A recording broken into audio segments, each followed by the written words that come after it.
Hello, everyone, and welcome back to another chapter of Experiencer Interviews. And today we've got another amazing story, this time coming to us from Scotland. We have Tress Blair on board today. Tress Blair's journey started when she awoke in her human body at 1 year old, but it was a further 3 years before her first encounter with the Greys.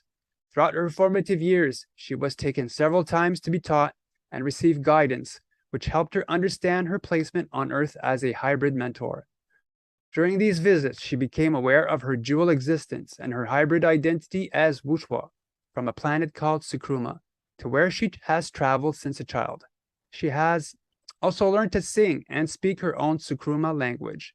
She is the founder of echowhispers.co.uk, along with a Facebook and YouTube channel dedicated to all types of unexplained phenomena. She recently took part in a documentary called Am I Alone Here?, a UFO research film for Dutch television. She is a psychic healer, medium, and Reiki practitioner, as well as a remote viewer, which has enabled her to assist with several missing person cases. She has run an animal charity for over 25 years and has also spent a lot of her time looking after local wildlife, including foxes and badgers. She's an animal communicator, which allows her to empathize with and help other kinds of animals. She frequently spends time photographing the night sky and has a large collection of images showing orbs and energy beings. She is at present in the process of writing her book about her experiences living two lives: her travels to her home planet, communicating with other species, and the awakening of society here on Mother Earth. So, Tress, thank you so much for coming on.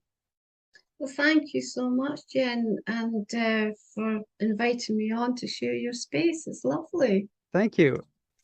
Now, you grew up in the country in Scotland. Can you tell us a bit about your childhood? Well, before we start, what I'm going to say is that I have a wee small grey called Tibrin that's always with me since a child, and he's actually here at the moment. He never leaves me. He's standing here, he's watching us, and many people have actually seen him and spoken to me about him. So he is here. You may see him, Jan, at some point when he's sort of connecting with you, but he's always here with me. So yeah. Okay, exciting. Yes. Would you like me to start with when I first realized how I became aware of myself being in my body? Let's talk about your childhood when you grew up. You were, I think, you were close to the Mhm. animals. Yeah, okay. Right. I was an only child and I grew up in a small village where there was all the countryside and the farms, and there was a few children around, and it was a beautiful place as a child growing up. And I used to run about without any clothes on. I would never wear clothes. I didn't like them. And mum would always come out and get me back in, put my clothes on, blah, blah. And then I would go up to the farms. I would sit with the pigs and be with the cows and the hens. And I would spend a lot of time there as a child growing up. And I knew what they were saying. I could interact with the pigs and they could actually speak to me telepathically. I just knew what they were saying. And I spent a lot of time, just wandering around with my dog, and I had cats and all sorts of animals. And I preferred to be with the animals rather than people. I didn't want to be around children or people. I just wanted to be with animals because they were just with me. They were just more interacting with them, and they understood, and I understood them rather than listening to people talking about the everyday things and that. And I didn't understand how people were acting towards animals, how they would eat them, how they would treat them, and just look at them like they were just a necessity for them to have in their life to do whatever they wanted to. So it really upset me growing up as a child seeing all this. Yeah. Mm. So, So you were born, and then at the age of 1, all your memories came back. When I was 1 year old, after I was born, came through the darkness. I was born, then I didn't remember anything till I was 1 year old. I remember I was lying in my pram. I realized my mother and my grandmother was sort of in front pushing the pram. And all of a sudden, I was aware that it was like a light bulb had gone on, and I was aware of my surroundings were not my surroundings that I was used to. And I looked up and I remember looking at the sky thinking, well, I know the sky, but where am I? What is this place that I'm in? And I just suddenly felt like I was very out of place, that my body wasn't my body. And I felt sort of like claustrophobic in it, like it wasn't me. And I remember looking at the sides of the pram as well, this sort of creamy colour surrounding me in the pram. And then I fell asleep in the pram, and I woke up at my grandmother's a wee while later, and I looked at my mum and my grandmother standing there again. And I remember thinking, it was very strange because I remember thinking, I've missed all this. Like I wanted to know what was going on. And after that, I didn't remember anything from that happening until I was 4 years old. But seeing that in between, when I was sort of 2 and 3, I'd be sort of seeing everything differently around me. I could see beings wander around, different beings around me, different shaped animals, different auras around people, things all happening around me that I didn't understand, but I could see them. And I didn't actually think that I was different from anybody else, but I was only 2, 3. But I was very aware of what people were saying at that age, Yeah. you know? Weren't you afraid? Well, not really. It was just like a part of me. It was like a calmness, like there was a calmness around it, and it was just like just I think maybe it was a part of me that I had to feel at home with because they were around me from where I came from, but I didn't understand that until I was 4 years old. And when I was 4 years old, I think I was about 4 years old. I could be five, but I always say 4 years old. I was standing at my mum and dad's front door in the house. It was open, and I was looking down the steps, and there was a small boy, as I thought he was a boy, with big black eyes. And he was small, and there was this man, he was taller than the boy, and he had a beard. Excuse me. And to the side of me, there were 3 funny-looking beings standing against the wall because the house had an L shape to it. And then there was a big white globe in the garden. It was shining, and I just remember watching and looking at it, but I didn't know what it was. And I remember looking down at the boy, and through our minds, our thoughts, he was saying that they would be back, that everything will be okay, that I was a part of them, and that they would be watching over me, and that, just things that were going through my mind from them. It was like as if though I just was so still. I was just like, I couldn't move, just staring at this boy. And the man next to them never actually moved or said anything. And I kept thinking to myself as I got older, thinking about it, because I didn't tell anybody for years. I think that this man was there to make me feel at ease because he looked human, like a beard, like the son and the father. Now, this looked like it was a dream, you see, but in fact, it wasn't a dream. And after that, I woke up sitting on the side of my bed with my housecoat on. Now, I went to bed without my housecoat on as a child, but I was sitting on the end of my bed with my housecoat on, and suddenly I became aware of what happened, and I started screaming. And I ran through to the living room, and my mum was coming in the back door with a bag of washing or what. So it must have been 7 o'clock in the morning or whatever, because they always gets up early and was busy.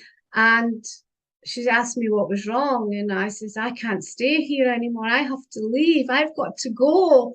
And I was getting my case out. It's to be case, and I'm trying to get my stuff in the case. And she says to me, no, you've just had a bad dream. You're okay. And I'm saying, no, I have to leave. No, you've had a nightmare. You'll be fine. Just, go back to bed. You're okay. And I was like, it switched off. And there was just like nothing. But as I was growing up, I was like, how could I explain it? I was like just me. There's nothing else around me. I was on my own, growing up in my own space, my own time, my own beings around me. I had a friend, an invisible friend, as my mum called them, but I think it was Tiburon, and he was always there, but like a shadow. He was all like a glow around me, and I would always know he was here, and I would sit and talk to him, and we sit and have conversations of whatever.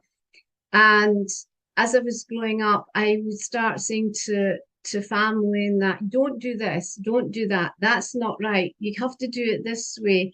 No, you can't do that. Just coming out with things that to explain to people and family that I'm trying to think of something because it's been such a while.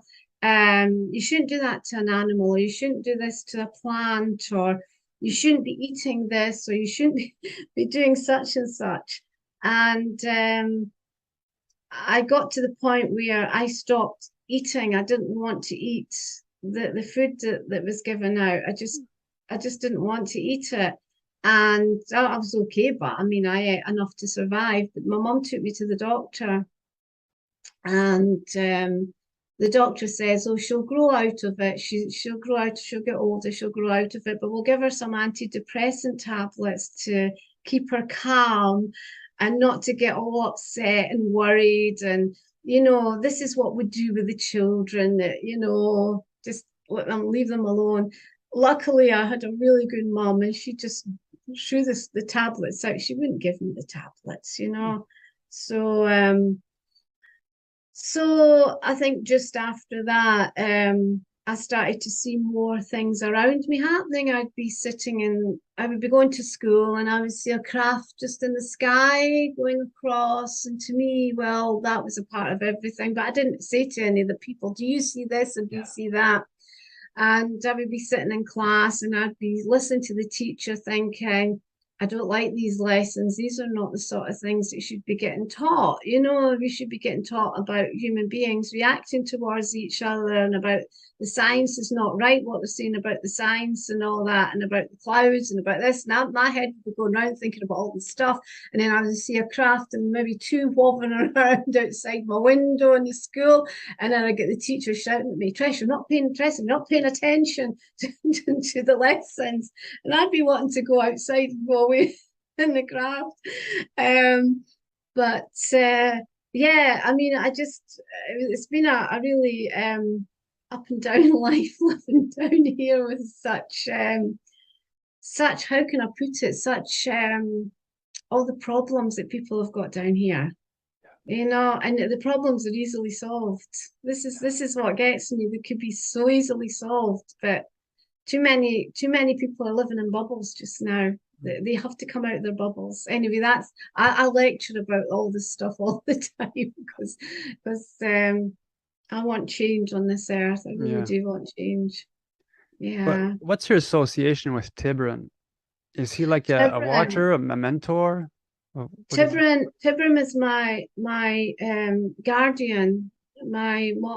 He's my guardian, and he's my protector. I've been through a lot in life. I could have passed any time, and one of the times was when I was about 15, 16, and my friend and I had been out for the evening to a disco, and we were walking home as we did in the 80s. I think it was the 80s. And we were walking home, and all of a sudden, my friend let out a cry like something had touched her leg, and we saw a man or a young boy running across the road from us, and we continued walking. And then something like said to me, turn round. And as I turned round, there was this person with this hoodie on, and he had a white silver object in his hand as I turned round. And I remember looking at his face just for one instance, and he ran off. If I hadn't turned round, he could have stabbed me in my neck or whatever. I don't know, my shoulder. But I was being watched. Things like that all my life. I have been watched. I'm not saying that 100% protected all the time, but I know that I am protected in a lot of way. And if you ask the other people, they will help you. Anyway, that was one of the occasions that I went through, and we went to the garage and the police were there and they took us home and that. And it was a hypodermic needle that he had stabbed my friend with, and well, she was bleeding in that. So we don't know if there was anything in it, but she was fine afterwards. And yeah, it's just there's so much around us that's guarding us and watching us, you know. Yeah. It's yeah, we have to get rid of the negativeness around us. It's too much negativeness. Okay, so we talked about stuff in your childhood, but I believe your mom also had stuff happen to her. My mother always said to me that she went away in a white helicopter. She would say that she had been away in a white helicopter the night before, and she said to me, we never talked about it a lot, you see, but she says to me since she was a child that she always went in this white helicopter and she loved it. And I always thought, well, why can she not take me in a white helicopter? I never went in a white helicopter. So it was just that. It was just that. And my mom was a medium. She could see things and hear things as well and predict things. And my grandmother, she was an Irish medium, but she had to give it up because of you know, the religion in the island and that they had that sort of thing. So, but yeah, she was an Irish medium, and my dad was very sort of telepathic, very, very clever. But yes, I would be in one room sitting with my mum, and she'd get up and go away, and I'd go and try and find her, and she wasn't anywhere. I couldn't find her, and then suddenly she'd be back in the kitchen. We never spoke about it because I was too young, you know. I would love to sit down and speak to her about it, but yeah, it's I think it's something that's been going on through the generations, and yeah, I haven't seen her up on Sucruma. I haven't seen her on any of the crafts or anything, so I don't know. Wow. She'll be somewhere around, I suppose. Okay. But yes, I have intensive hearing. Now, intensive hearing is highly sensitive to everything that's around. So if anything, if I can hear people down the road talking, if I sit, I can hear voices, I can hear them talking, or if in the garden or that, or I can, well, I have got an open, I have got an open line, you see, all the time to the planet. So they come in and they speak to me. So I have problems with my hearing because of this. And I'm going to tell people this because I think it's very important. But these sensors that people are putting in their gardens to keep foxes, badgers, cats, dogs out of their gardens, it's a light that comes flashing on and it gives a high-pitched squeal so that the pets, the animals can hear it, not the humans. I can hear it. I can hear it as soon as it switches itself on and off. It goes right through the back of my head because I've got this open line. And I am looking to try and find anybody else that's linking into these because this is something new to me that I've found out lately. But I've been to the hospital. I've had all sorts of things done, and they said that inside my head, of the part of inside my ear is open. It should be shut and closed, but it's open, and they don't know what's caused it. So I believe that there is because of what's happening with me. I think maybe that's what's causing it.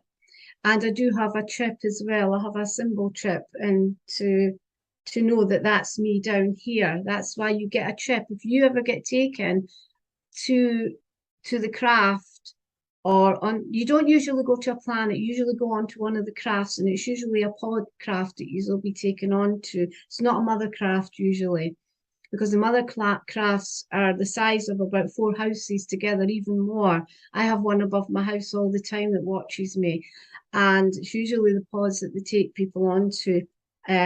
But when you go onto the craft and you get, spoken to or educated or that, or children, they will give you a symbol that they will give you for the rest of your days down here on Earth, knowing that that's the contact between you and the planets, or the people who have interacted with you from whoever they've come. Now, like you were being taken at as a kid, I believe you talked about going on a saucer. Am I correct? As a child growing up, I would what happens is, it still happens to me now. I would be going down into my bed. They like to take somebody really when you're relaxed and you're just about falling asleep, because that's when your abilities are more at ease and you're in a relaxed state.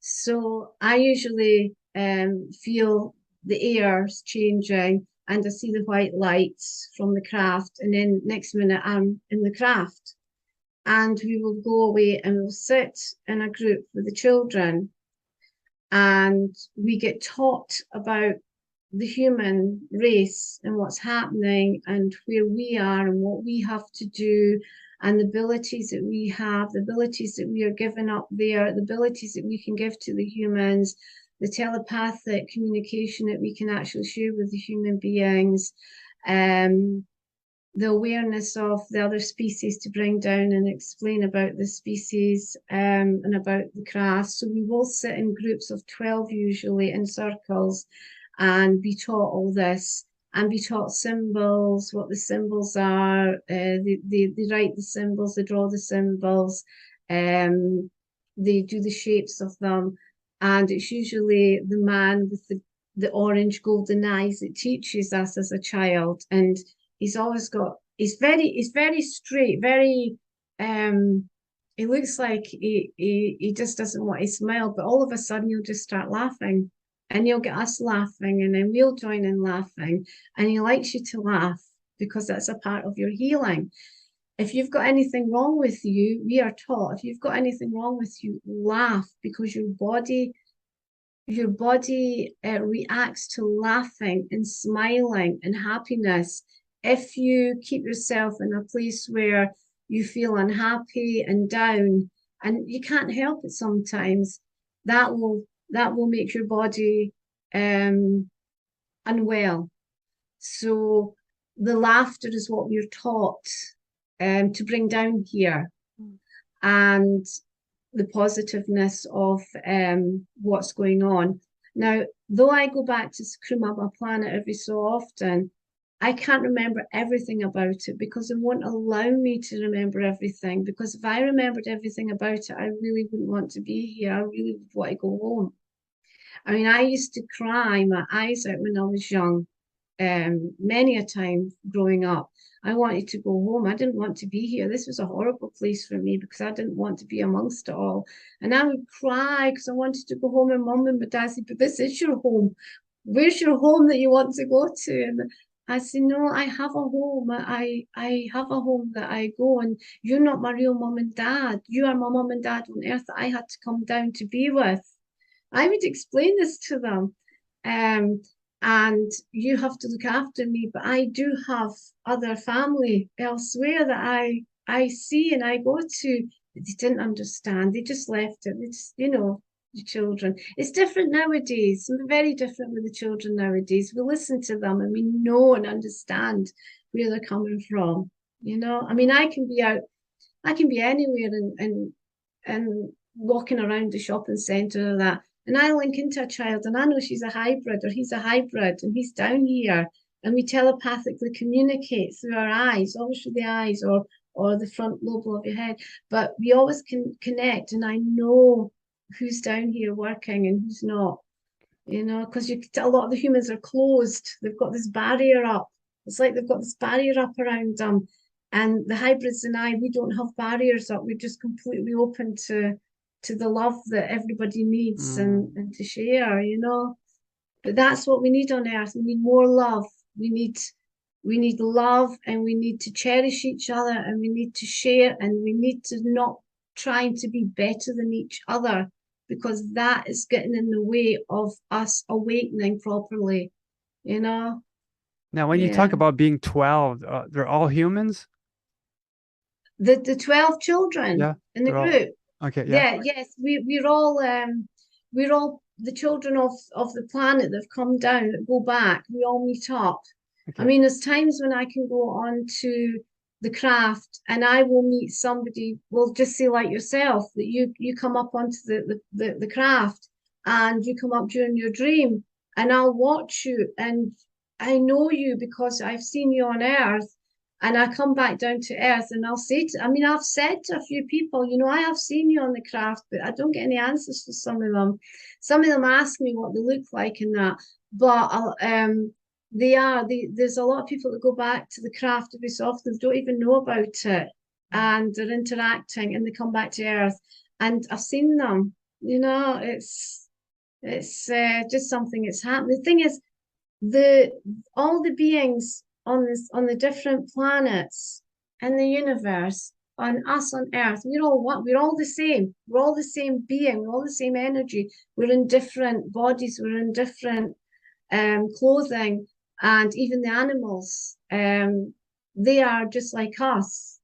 If if people could just sit for a second and look at an animal, they bleed. They've got the same eyes, same ears, same legs, just in different clothing and different shapes. But they're us, and they are so intelligent, you know. Um, but yes, I teach the hybrid children. I guide them and I teach them, the young ones that are coming down now. The races, I'm going to say this, and I don't want to upset anybody, but the human race are dying out because of their own, they're dying out because of the greed, because of material possessions that they have. They want more and more all the time.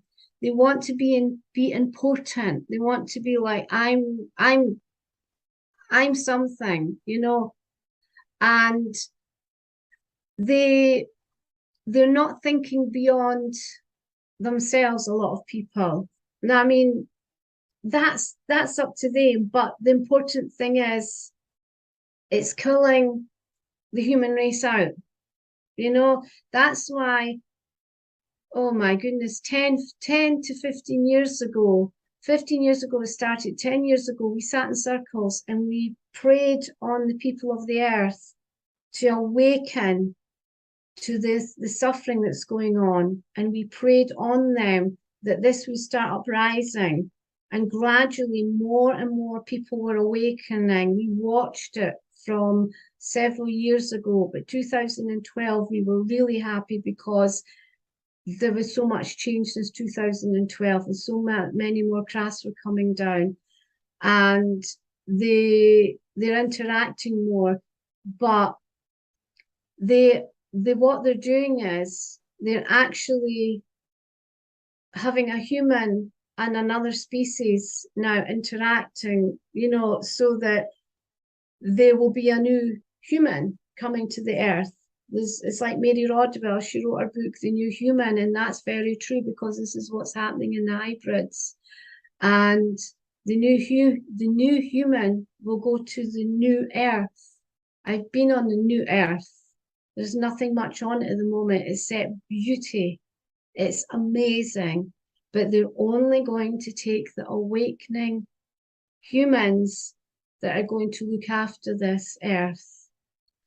And the humans that are left here that are not interested in helping to revive Mother Earth and look after it will be left here to get on with whatever it is until there's nothing left on this earth. And then they will close this earth off until it starts sort of starting to grow again. And it will be like that for so many years, maybe 50, 100 years, whatever, until it's all nourished again and back to normal. And all the animals will be on it because they can live in peace. So we have to evolve. Hmm. I mean, I'm here as a mentor from Sucruma to bring what I know that we need for Earth, for the humans to survive. We have to think of our children for the future, because I mean, there's not going to be a place for them. This Yeah. is the thing. Now, So, yeah, we talked about this earlier. Your message is really of hope and change, but a lot of people don't want that, and you've had no. bad attention because of it. Bad people around your house. Do you want to talk about that? Well, I won't say that they're bad people. I'll just say Well, that they're people that are from the government and from wherever else. I've had the men in the black at my door taking photographs and asking me questions. They've been here. I've been watched. I have a black Mercedes car that comes and watches me every so often. I've had pretend film crews outside my house for on and off over certain days, watching me, what I'm doing. I mean, I don't know why they're there, because it's not as if I'm doing anything. I'm just in my house or going in and out of it. So I'm sure I have a device around outside the house listening to everything I say. But I have come to terms with my life that I'm not hiding away from it all. I am what I am, and I'm here to do what I have to do with many others. I'm not alone. There's a few of us down here, quite a few of us. And when I was outside, this was a while ago now, it was last year, I was out and I was watching the triangular craft across my neighbour's house. It was a triangular one. It was bright red. I was sitting doing my work. Something says go to the window. I went to the window. I looked at it. I saw the triangular craft. I went, oh, okay. So I went outside and I watched the triangle. I asked it what it wanted. I tried to take some photographs. It turned the camera around and it took a photograph of me instead, which I really didn't want. Then another triangular craft came to the left side of my house and flew up in the sky. And I thought, well, what is it he's wanting? I mean, I don't understand, what you want. So I stood and I watched it. And what I said to myself was, everybody's sleeping. They don't even know what's going on here. I don't even know if they would even be able to see it. So, I mean, I don't think I've been in a triangular craft, because my crafts are always the white, silvery colored ones that I go into. And I just watched it going away.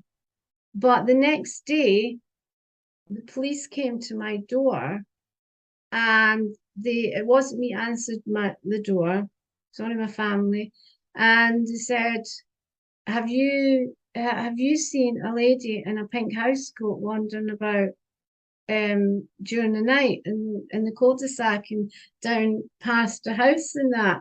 No, I've never seen a lady in a pink house coat. And I shouted down when they went away.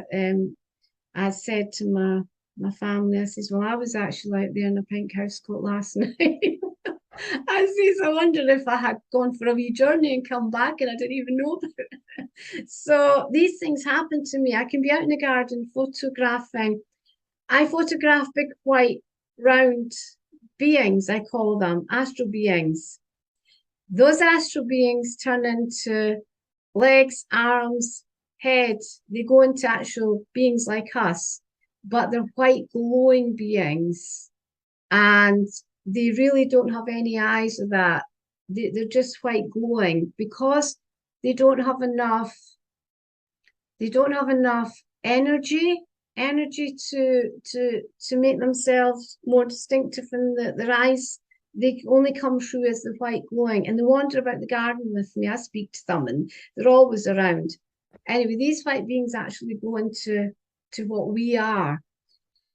And I've got videos of them, I've got pictures of, I've got thousands of pictures, I've got lots of videos. I've got videos of the crafts opening their windows in front of my house. I've got so much, but once my book's out, I will release a lot more of my stuff.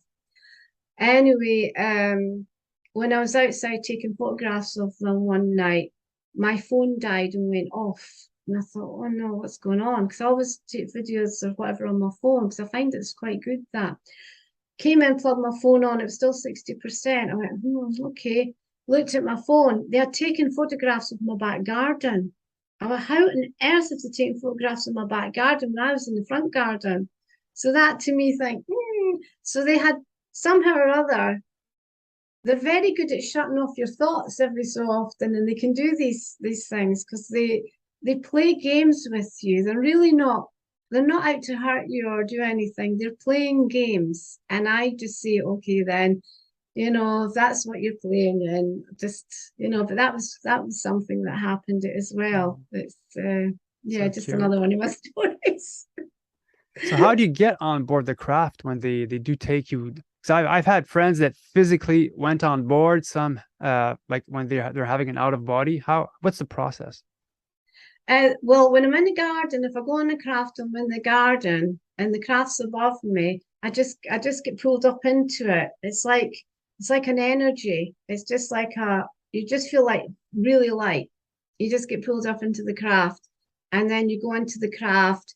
And well, when I go into the craft, I usually go into the part where they're sitting around with all the pads and that to make the craft move. So I usually go up and then I'll say, oh hi, Wooshwa, you're back again. And I went, oh, it's nice to be here. And then we just have a bit of a talk, and then they'll show me something that's happening on the craft that they're dealing with, where one of the things that they're making, oh gosh, I can't remember the name of them. They're making like bumpers. They're like small crafts, but you can sit two in them, and they take off and they go through the air. So this is the latest thing that they're actually doing just now, these bumper things. So I went in one with one of it was like a cat species which is on the planet. So I went in there into the pod, the bumper pod thing with this cat, and it just takes off, and it is so fast. It's amazing. And we went all through the fields and all through the trees, all through the woods, everywhere, flying all around. And then we came back. Wow, that was amazing. But this is the future, you see. This is what they're doing. And they were all different colors.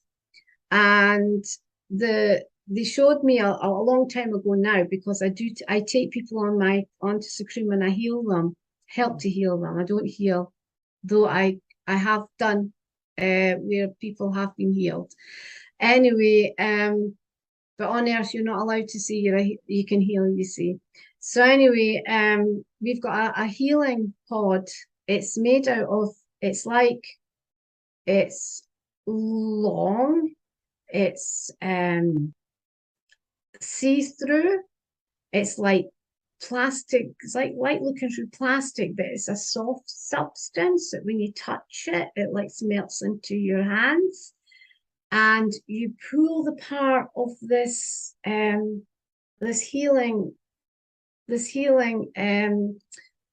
I call everything pods, this healing parts that you put the body into, the person into. I mean, we had a collie dog that they showed me very first time, they showed me this collie dog who was so unwell that they brought up to planet for a human down here. We put the collie in it, placed the collie in this pull-out drawer like. I'm trying to think how to explain it human-wise. Put like a drawer, and it's got water in it, and then they push the drawer back in, and you can see the person or the animal inside it. And I said to them the first time, I says, but it'll drown, it's got water. And it says, no, it won't drown, it's fine, it's water. So I watched the collie in it for a wee while, and then after just a fraction of a few seconds, he pulled it out. The collie jumped out, shook itself, and it was just like it had rebirthed again. It had come back to life. And then he took the collie back to wherever the collie was to go. I don't know where it went, but it was to go back. And they were explaining a lot about the healing machine, and that I was allowed to actually help people with this healing machine. So I have helped a few people. So how big would these pods be? Because The I'm 6 foot tall, so I'm just wondering. It'd be about 8 feet, I would think. Yeah, I think in human it's about long. It's quite long. It's about 8 feet, I would think, long. And it's like the shape of a bath, a square bath, like a bath. Except it's square, it's got a top on it, and it's like a drawer that you pull out, and the person or the animal, whatever, would lie in this, and then you push them in, and they do hand movements and all sorts of things, and it's a healing. There's so many things that we're not allowed to know on Earth that are here that can heal, and things that plants and all that can heal. Yeah, there's a lot going on. Okay, Tress, could you talk about some of the drawings you sent me? There's a being called Classy. Yeah. Who's Um, Classy? Classy, he's like a teacher, as far as I can remember, because there's so many of them and I keep forgetting who's who. But I think he's one of the teachers that just watches over the children and all the people in that, as far as I can remember. We have a lot of different sort of beings that wander around, and some of them I don't even have any interactive with or see them. Well, I see them, but I don't actually go and speak to them. So when I see them, I do draw them. So I try to remember who's who. So what type of race would Classy be in? Because I've never seen him. Um, I'm not very sure. I would think he would maybe be helping the Hepatoras, which is my beings. That's my species, the Hepatoras, with an E, Hepatoras. Oh, So I would reckon that he was helping the Hepatoras, just with whatever was needed to be done in that. Yeah, okay. he's. Mhm. And let's talk about the female hybrid who's been hybridized with grays and blue beings. Mhm. Now which one's that? I think There's a black cloak, I think, or oh yes, she's one of the female ones.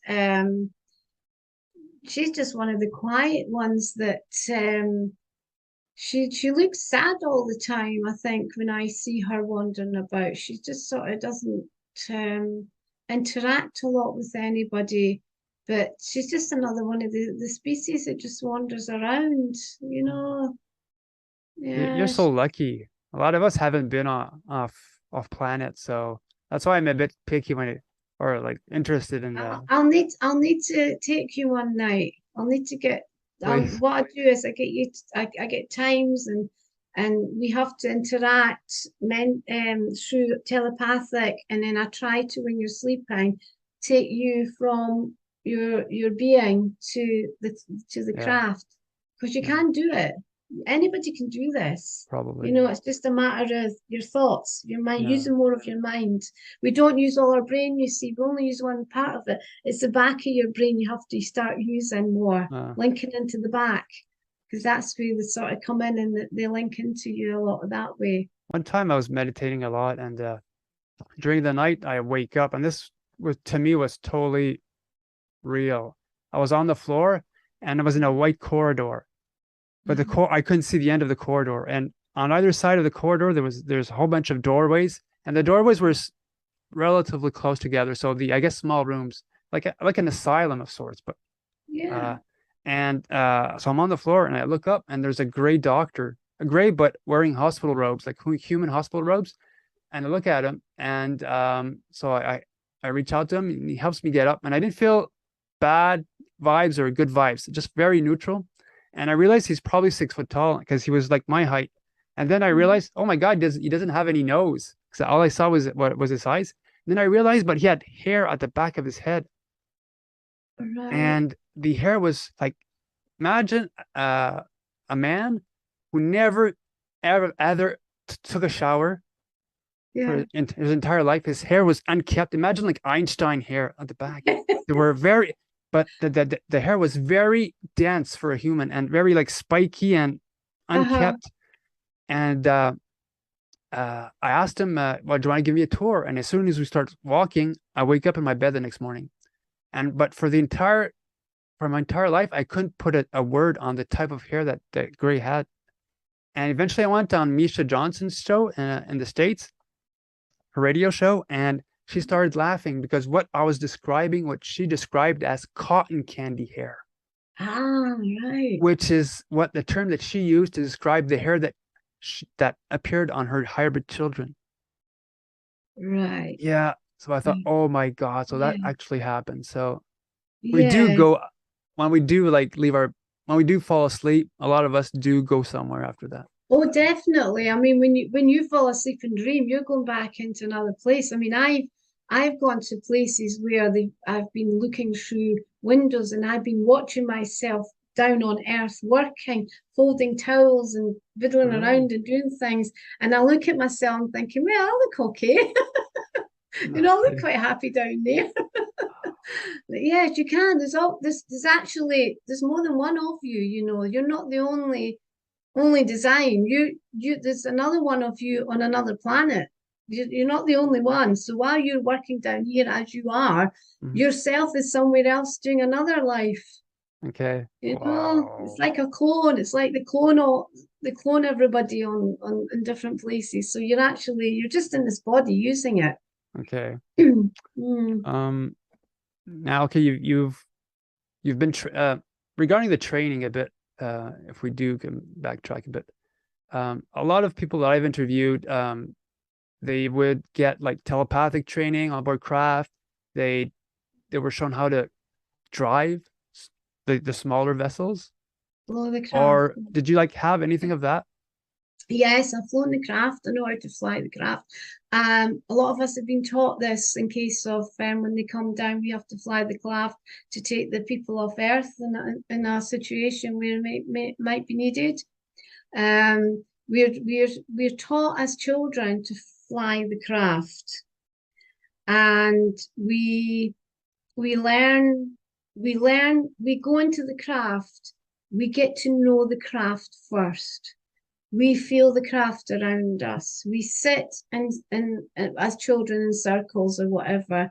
And once we get the feel of the craft, then we are shown all the different energies. It's like different energies that the craft gives out.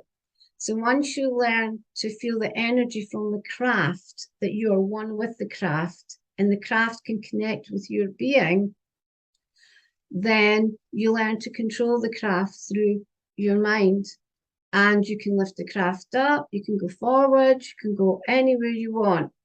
Now, when the craft goes off, it goes at some speed, but it doesn't feel like that when you're inside the craft. But it can take off up, down, anywhere. And when I've been in the craft, it's always usually in the dark. I've never really been in the craft during the light. Well, I suppose because I don't come out much during the day, but it's usually dark when I'm in it. So when I've been in the craft, I've watched outside and it's just like a flash and like the stars and all that. It's just like a white going past. Um, but a lot of the children and a lot of people have been taught to fly the craft because of what might to come in the future. Um, and the children all have a symbol, and the craft gets to know the symbol. My symbol is a key symbol that I was given. I didn't know I had the symbol until I was a lot older, and I went on the craft, and they said, "We need to let you know that this is your symbol. It's a key." Now, my key symbol, um, which I can show you another time, my key symbol, when you look into it, it's like you're going into the, it's like when you go around a circle and you go right through. So my key symbol actually takes you through into another dimension if you go into it. So, but yes, I fly the craft, and now the new sort of buddy pod or whatever it was they called it, I can't remember. And there's lots of different species that are on the crafts as well. you usually, as I said before, you usually go to the crafts rather than go to planets. Everything's done on the crafts. Now, I'm going to say one thing. The Greys get a really bad reputation from a lot of people. And all the Greys that I've known, the tall Greys, the white Greys, there's all different colours of Greys. There's blue Greys, there's different Greys, and there's tall ones, there's small ones. They all get a bad name. They don't deserve it. The Greys are the most gentlest species that I know. They've never done anything to me, and they've always looked after me and the mantis beings who look after the Greys. They work with the Greys and mantis beings. I've had 3 mantis beings stand at the bottom of my bed, looking at me like I should be getting out of my bed many a time, and I won't get up for them. But they come and they just wander about my room, you know. And they dress up the mantis beings in silly clothes. Scottish there was 3 of them that came once, and they had kilts and that on, and they're standing there like, well, okay, we're trying to be a part of what you are down here. And I'm looking and I'm thinking, no, go back, just go back, you know. I could tell you so many stories, but they get a bad name. Now, a lot of people feel that they get, now this is just what I feel and what I know myself. I'm not asking anybody to take it on or believe it, but a lot of people get taken, they say they get taken by the Greys and they get experimented on and all that. The Greys that I know do not do that. The government does it. The government have got, oh gosh, it's just gone out my head. They have imitation Greys, like robot Greys, and they're frightening the humans by experimenting on them to frighten them from the species coming down. And the Greys and the other species don't like what's going on with the government, but they are frightening the people. The true Greys are not doing this. The true Greys are loving, caring, and they only want the best for the human race. So I really hope that a lot of people take that on board, because there's so much going on undercover that, you know, the government's doing to it, and it's not right. It really isn't. Well, thanks for sharing that. Most of the people that I've interviewed, all their experiences with the Greys are positive. And a lot of them helped them, healed them. A lot of Mantids did a lot of healing. So this is, I try to be neutral when it comes to doing interviews. So I try to do both sides, and people could tell, well, if people do watch all the interviews, they might get a better understanding of the situation. But, I know. Now let's get back to all the drawings. Can you tell me about the green being that you sent me? Yeah, he's just one of the other characters that wanders about that I've seen, and I've just drawn the picture from him. Yeah. Okay. I mean, I've got a lot that I can draw, and, you know, so many to still do. Yeah, you've seen a lot.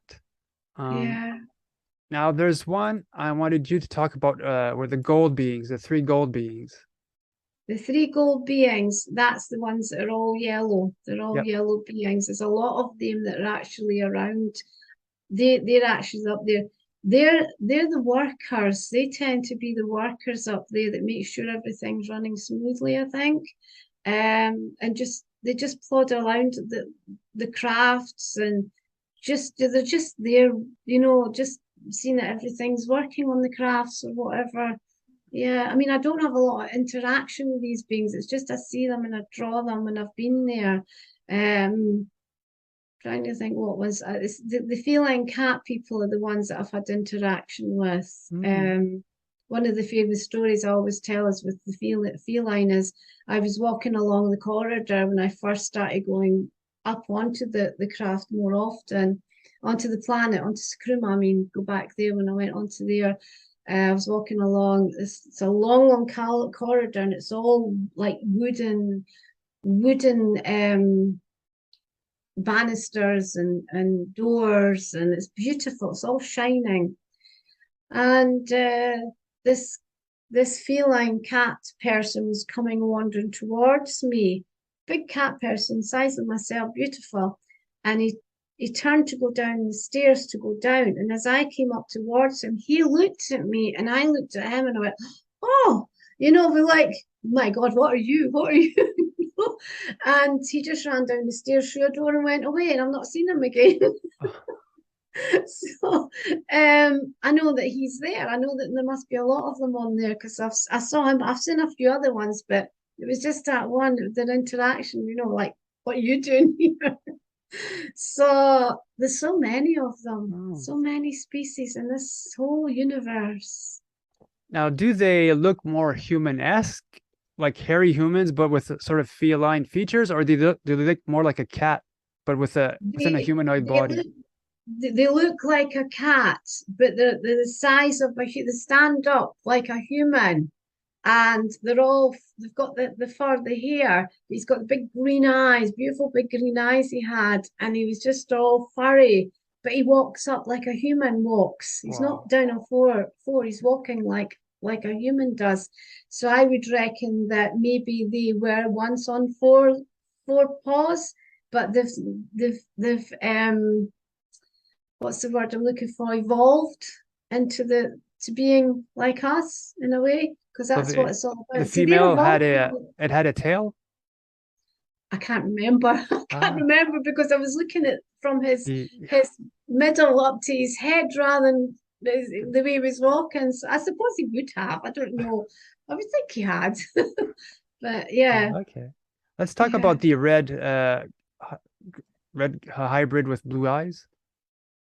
The red The girl, hybrid, the yeah, blue eyes, the girl. that's the wee girl with the Yeah. I think she's got orange on her. Yeah, she's one of the hybrid children that's on planet. Oh, There's quite a few hybrid children. But when they come down, they don't look like that. They change like to a human. That's the real form on the planet. But when they come down, they will be looking like a human. And she can be like that on the planet, and she can be reborn. She can be actually born through the mother, go into a child like I was, and then she can grow up as a hybrid on this earth. oh. So she actually leaves that other part of her on the planet, but her being comes down here. Let's talk about Mhm. Sucruma. What type of planet is it? What does it Now, look like? Sucruma, I am not allowed to go on to too many times, but I have been on it, and I know that if I demand it, I demand the stuff sometimes, and you have to listen. Sucruma, right? Sucruma is right. Let's see now.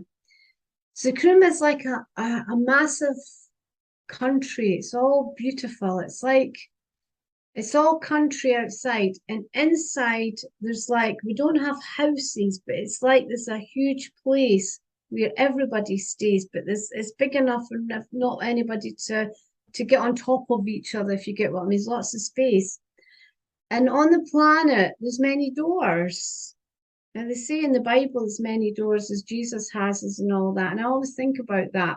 But my planet, Sucruma, has many doors in it. And when you open a door, you're actually going out the door into a different part of life. Like you could go open one door and you're going into a place where there's waterfalls and greenery and different animals and all, and then you can go into another part, we open another door, and it's just like places where people are just wandering around and interacting with each other, and there's no large buildings or what we've got down here. It's more nature like. So we've got all these different doors. I've never been through all the doors, so I wouldn't be allowed to go through all the doors yet. When I go back permanently, I will go back into all that, and I will change back into my form. But they have many doors on the planets that you go into. Trying to work out now. We don't have lights of everything's done by air as well. You travel in the air, but we don't have we're not overly possessed by all the stuff like's down here, too many cars and that. We only have what we need, and it's all really just a matter of the pure love. When somebody's taken by the grace or anyone or had an interaction down here on earth, they'll feel the love, they'll feel this most beautiful love and energy that comes around them, that they just want to stay in this ball of love, and they don't want to leave, they want to just be with this all the time. That's what it's like on Sucruma. It's just we love each other. There's no why should we argue? Why should we get upset with each other because we are just this one energy around us. Mm. So yeah, and we have glows in the sky. There is a sky that's around us in the universe, and you have the daylight and you have the nighttime. It's all very similar, but there is a lot of difference in some ways. I felt that sort of love you were talking about a few years ago. I had a like an angelic. There seems to be like a female that's been watching over me all my life. Mm-hmm. Eventually, I was sleeping, and there was a lot of times I get felt up at night. Not like I'd be touched, like double taps, and just to wake me up. Like so I was being teased or somebody played with me at night. And Yeah, one time I knew I was sleeping, but I felt I was being touched, starting from the bottom part of my feet, going up my leg. And as soon as I came to my hip area, and my eyes were closed, but I went into sort of vision mode. And all I saw was this sort of angelic figure. I only saw the belly up again. It was wearing like old 1800s pajama robes, let's say, very fluffy, yeah, very oldish, and beautiful long blonde hair, puffy blonde hair up to the shoulders, yeah, slightly round face. And all I felt from her was love. Every yeah, cell in my body was paralyzed with love. It was so yeah, powerful. I was yeah. paralyzed. I could like just could only look Mhm. at it. And then, Yeah. the female says, "Do you want to come with me?" And I thought she was Uh, an ET. And the first thing I thought, oh my God, this lady's she's an ET and she wants me to come on board her UFO and leave the planet. And I yeah. and I said to myself, well, I said to her, well, my mom's gonna miss me. And then I felt extreme sadness from the being. Oh, And then I felt every cell in my body felt sadness. And I thought, oh my God, what did I do? What did I do? I'm so sorry. And then she says, are you good with motors? And I oh, thought, what a strange question. Like, is her UFO motor down and she needs help? And I've got arthritis in a hand, and I showed her my fingers, and I said, I can't help you with these fingers. And then I felt extreme sadness from this being. And then mm, whoop, she disappears in a backwards motion. And I wake up the next morning and I remember everything. And I thought, okay, this is a dream. So either within that day or the day after, now mm, this was in December 2013, and it was very, very cold outside. I wanted to get mm, groceries. So I've got this sort of long distance starter to start my truck to mm, get the motor heating up. The Then I realized, okay, the battery's dead. Yeah, it's so cold mm, outside. So I go outside, try to start the motor, nothing starts. So I put the battery on the charger for a few hours, try to start it again, it doesn't start. So my mm, dad says, go under the truck and start tapping the starter itself. mm. I do that, and after like half an hour, the engine starts. So I thought, okay, it's the starter that's faulty. So I go inside, and then it kicks in. Are you good with motors? She wasn't talking about the Ah, UFO motor. She was talking about my truck motor, if I'm good with it. right. So she wanted to give me confirmation Yes, that she she wanted to did let you come. know that she was actually there with you, so that when you went out, you knew that yeah, you had that interaction with him. So yeah, I Yeah. do. So when people call about like heavenly love, angelic love, or love tele telepathically, it is a Hmm. thing, and it's very powerful and it's beautiful. And It's the one way if you want to go outside on your own. I'm always on my own. I prefer to be on my own. I mean, I don't mind taking people with me, but I love being on my own with them outside. And not that they do come in the house, but when I'm outside, it's so peaceful. I like to go out, during the night because there's nothing. It's so quiet. Unless we get the banging from them in the sky. That's another topic with make the rumbling noises in the sky. When I'm outside, and all I do is I throw the love to them. What you do is you just make all the love in you out to the universe. Give them this love and tell them, and they will appear. The crafts will appear because it's the love and the energy from you that will bring them in. That's the connection, is the love, because that's what they know. We don't know enough of this down here. We've forgotten all this as we've been put into programs down here on Earth. yeah, the Mm, two UFOs that I called up was that type of C5 that I did. I I I do mantras, but I try to telepathically say that, okay, I love you guys. I want to be mm, friends. Please come and visit, stuff like that. and they do Mhm. listen, and they came just overhead, just above my house twice. So the same Yeah, craft within 7 days twice. So yeah, yeah. you've before the today's taping, you talked about how I think certain entities could use technology to contact you. Oh yes, I can be on my phone. I'm speaking on my phone. It's happened a few times, and I'm maybe talking to a friend or that, or my cousin or whoever. And it's not my mobile; it's the house phone. I don't really get it on my mobile the discussion, but on on my house phone, I will get them coming in over my friend, and I can't hear my friend at all, but I'll hear them speaking, and they'll come in through the energy and like a radio wave from where they are. So I usually think that they're above my house, and they'll come in and they will make all sorts of noises and discuss like they're talking to you in a very strange way. And afterwards, we put it on the computer and we check it all out, and we hear that they're saying things like, we're coming, or we see you, or we hear you. So we get all these interactions from the species around, which I have got all recorded. I always record all the interactions and what they're saying. Um, I mean, there was one time that I was getting new carpets in the house, so my phones were all disconnected and my doorbell was disconnected. And I came in and my phone was ringing and ringing in the kitchen. I ran through and I lifted it up, and it was just a shh noise, like a shh.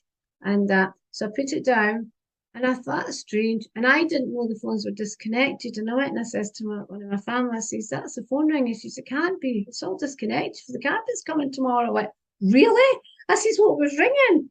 And then one night, the doorbell, well, actually, more than one night, it's happened a few times. My doorbell's been ringing, and I run out, and there's nobody there.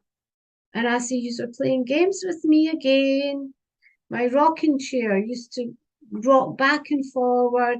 My cat would be, I've got a few cats because I run an animal charity. So one of my cats would be lying on the rocking chair, and I'd be sitting there, maybe doing some work on my laptop or that. And I'd be looking in the corner of my eye at this rocking chair going back and forward, back and forth. I'm thinking, somebody's rocking my wee cat in the chair. And it'd just be them, wandering about doing all these different things. I've got a portal in the corner of my dining room in the house. So they come through there. I know that they come through there. And they'll just come into the house and wander about and, just leave whenever they want. I'll tell this funny thing. I've told this a few times as well. I've gone into the toilet during the night, and when you go into the toilet, the ladies always make sure the seat pan's down. Well, the seat pan was down when I went into the toilet pan, but when I went to sit on it, I fell down into the toilet twice in 1 week. They did that to me. And I did make sure it was down. I went, and next minute I'm actually sitting down, and I think, what on earth are you doing? That was just them messing about. It's just you can have some fun with them as well. They just want to be around you and let you know that they're there. Yeah. For Yeah. an entire year, my trash bin would open and close, maybe half past midnight. All right. And even my fiance at the time even said, "Hey, what was that?" And I said to her, Uh-huh. "It's just the trash bin." Yeah, they're Oh funny. dear. Yeah. Yes. But The things that also, happen around you. you've sent me an image of a whole bunch of symbols and the drawing of the face of a gray. Mhm. Now, do you have a name for that gray? Well, I try to draw Tibrin all the time. So that is not Tibrin, but it's near to what Tibrin would be. I was actually given this as a present, Oh, wow. and that's what um Tibrin is sort of near to, if I can get him to. Yeah, beautiful. But they don't, is the nose right? Do they, I never, Yes, Tibrin's nose is like that, and a lot of people that make make the greys, always make them with a door mouth. And they have a nice mouth, you know? Really, I've never And seen. Normally, what I saw were small slits and maybe 2 holes for the nose, and that's it. So, yeah, yeah. I mean, that's maybe just over exaggerating what a human looking, I would say. But yes, he's got more of just the 2 holes in his rather than the nose. And his mouth, well, I can remember his mouth being a nice mouth when I see him. So I'll let him okay, away with that. okay, Yeah, and his ears, well, I would say his ears was maybe a bit more flatter towards his head rather than sticking out. But it's the nearest you can get to what, I explain what he looks like. So I'm still looking for one that's sort of a tall one, but with a lovely looking face because I haven't seen any yet. Mm. You've sent me photos of pictures of orbs or huge round energy balls. Yeah. So those are certain pictures you took during C5s? I take them all the time. I go out the back door, they're there all the time. I get them in the house. I just go out and I call them in. I ask them if they're around me, do they want to come in? And I start taking photos and then I start seeing them. I don't need a camera to see them. I see them without the camera. They're Okay. just around me all the time. They've been for many years. And I just go out and take lots of photographs while they're around me, and they change shape from different sizes, to all sorts. And portals. I go through portals. I go back to the future. I go forward to the future through the portals, and I can go back to the future through the portals. And I've got lots of pictures of portals and pictures of the portals with me in them, but looking out of them. I put them up on our Facebook group, Echo Whispers. I put a lot of pictures up there. I think I put one up recently, last night. But I've got pictures of greys standing in my window, looking out my window at the back, my dining room window. They're standing looking out, but I'm not releasing any of these because these are going in my book first, you see, and then I'll release them. I've got pictures of the cat people flying through the sky. I've got Tibrin coming down in a tube, a picture of a tube with Tibrin coming down in it. But yes, those are the ones that come down. Those are the ones that turn into the white being like us, who look like us, except they don't have the eyes or the mouth. It just looks like the white energy, and they wander around. So they're actually a white ball, and then they come down and they change. And I've seen them changing in my videos into the beings as well. But you have to understand and know what they are and what to look for with them. Because anybody just looking at them will just think, oh, they're just an orb, but they're actually not an orb. And some of them, when they're like that, you'll see there's black holes in them. Well, they've actually got species in those black holes looking down at you. I've got quite a lot of the portals inside the actual white beings themselves, where I've blown up, and there's been cats sitting in them. I've given a few of the pictures of the beings in these portals to certain people for their books and that. One of them is a cat, and then there's another one with like a fox or a dog in it. And you can see them quite clearly, there's amazing. So they're just coming around us. So let's talk about your book. Do you have a sort of deadline or a date that it might be coming out? Well, it's meant to have been done a few years ago, and then Oh, with the lockup, I just got sidetracked doing other things, and then I keep writing and writing so much stuff, and then I'm not happy with it, and then I rewrite things again. So I want to get it out by June next year. So hopefully, because I've got so many pictures to put in it, and then I think, oh, I've got that to put in it, and then I think, oh, and I've got to get that. I've got so yes, hopefully by June, you'll oh, see. should be a pretty good read. Oh, I Um, hope so. I've never written a book before. Now, do you have a closing statement you might want to say to everyone listening?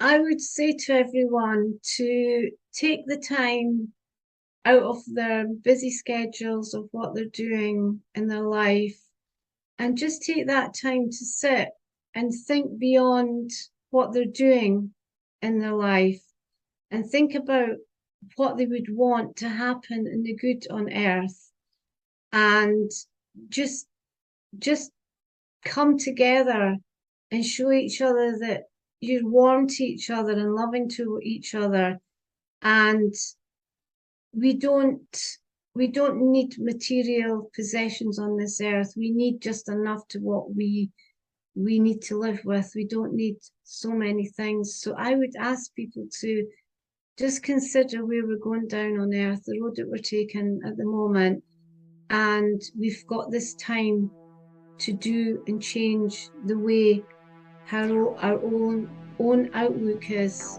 on everything on this earth, and do it now while we have the chance, because if we leave it much longer, we're not going to have a chance, we're not going to have the time anymore.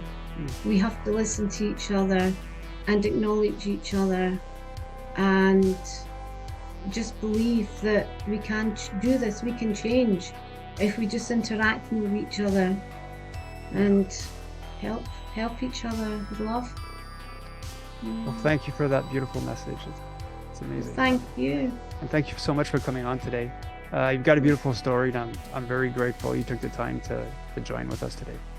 Well, I'm very grateful to be with you and spend the time with you. It's been really nice. I've enjoyed every minute of it. Thank you. And I wish you all the well and good on your journey with your channel. Well, to those watching, hope you enjoyed today's interview. I'm your host, Mr. Gray. Mantids Views coming up, and I'll see you guys next time. So take care, everyone. Hello, everyone. This is Mr. Gray, and thanks for watching today's episode. If you are an abductee, contactee, or experiencer, and you believe that your story could help others, please feel free to contact me through my YouTube channel email. When it comes to experiencers, the ET phenomena, and the future, remember, truth will out.